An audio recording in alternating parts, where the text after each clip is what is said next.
Hey folks, Tom with Proof Brag Reviews, and today we're taking a look at this automatic fuel management and dynamic fuel management disabler from OBD Car. So if you drive a Chevrolet, GMC, any GM brand product, truck, SUV, even some cars that run the active fuel management, you've inevitably felt the lag whenever your vehicle shuts down cylinders at certain times. And a lot of people have concerns about wear and tear on their engine when it's doing that. And yes, they're designed to do that, but also we know in cases like this Suburban I have here with the 5.3 liter engine, that engine before 2007 was one of the most reliable engines on the planet. And when they started their active fuel management stuff, a lot of people started noticing more issues sooner in the life of those engines. This is something I've ran on this 2016 Suburban since we bought it 3 years ago, and it's something that I would not hesitate to put on any GM vehicle that is running that active fuel management program. And for that matter, I would seek this out for any vehicle that's running that. This one in particular is for your GM engines, and be sure to read the product description.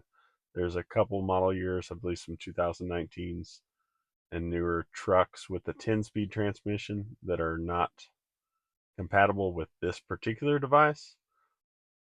But for the most part, the majority of your GM engines, this will work.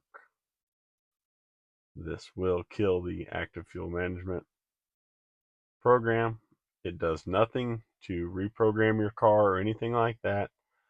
It just plugs into your OBD2 port. It works while it's plugged in. If you unplug it, it'll quit working. They do say not to leave this plugged in for extended periods of time if it's a car you don't drive very often. It's got a couple little lights on there. I think the concern is that it could run down your battery. To me, it's going to take a while to do that, but they do list that as a precautionary thing. So let's take a look at this. It is a simple device. As you can see, this is just going to plug right into your OBD2 port. So let's take a look at plugging it in and how simple it is.